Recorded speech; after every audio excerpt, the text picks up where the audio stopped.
A Montana independent's biggest backer turns out to be a dark money group that's funding independents all over the map. So much for grassroots. This is Senate Pickup Watch. Today, who's really paying for Bankhead in Montana, an actual independent poll out of Kansas, and a DSCC war message that may be aimed at exactly the wrong voters. Independent Record with Sunny Tapia. The chief financier of a political committee that dumped millions into Montana's Democratic primary for U.S. Senate and catapulted the winner from obscurity to nominee is a dark money group that has supported efforts to elevate independent challenger Seth Bodnar. So we finally have the FEC paperwork on Bankhead, and it's ugly. A Delaware outfit called Contours put up roughly $2.6 million of the $3 million progressive vet PAC spent to make her the nominee. You've got a candidate with no political track record and few ties to Montana, and almost all that money hits the PAC account in May, while they're carpet-bombing voters with texts. At that point, you're basically buying a nomination. Here's the part that lights me up, though. That same dark money group has been propping up Seth Bodnar's independent run. Same financier, two different vehicles, one state. I've been arguing these independent candidacies point to real suppressed voter appetite. This complicates that. When one Delaware checkbook is funding both a manufactured Democrat and an independent, you have to ask whether some of that appetite is being amplified from outside, not bubbling up. Put that next to Osborne in Nebraska. His whole case rests on whether his in-state donor base actually grew. Bankhead's case is a wire transfer from a Delaware post office box. From Wichita Eagle.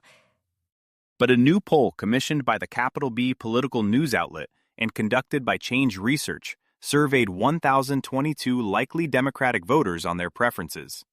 It suggests that Overland Park Senator Cindy Holscher holds a decisive lead, despite the fact that 55% of people who responded to the poll from June 11 through 15th reported being undecided. Finally, an independent number in Kansas. All three Democrats in the governor's race have been waving internal data claiming the lead, and, surprise, internals always say you're up. This one's commissioned by Capital B, run by Change Research. Holscher at 31, pushed to 37 when you press the leaners.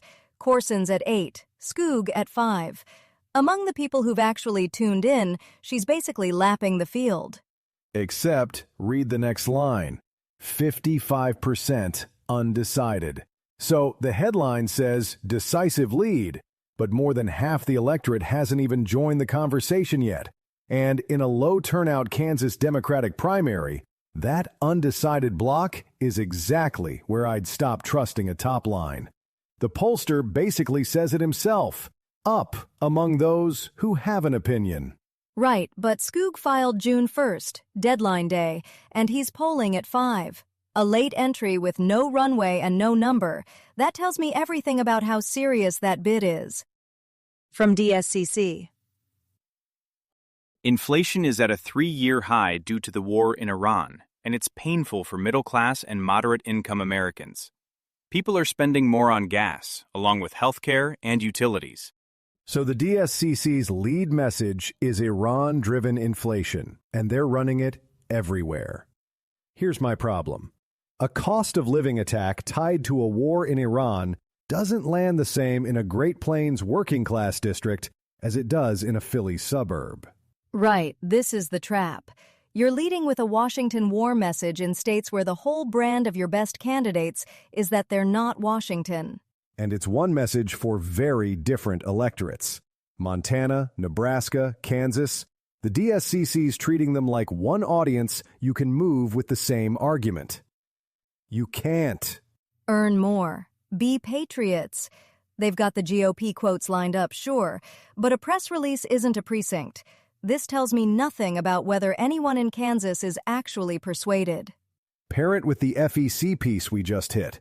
Bankhead propped up by a national dark money network. You've got outside money picking the candidates and a national committee writing the script. Where's the local in any of that? If Senate Pickup Watch is part of your routine, take a moment to subscribe or leave a review wherever you're listening. It's a simple way to support the show and help other people find us. We've put links to every story we touched on today in the show notes, so if one caught your ear, you can dig into the original reporting there. That's Senate Pickup Watch for today. This is a Lantern podcast.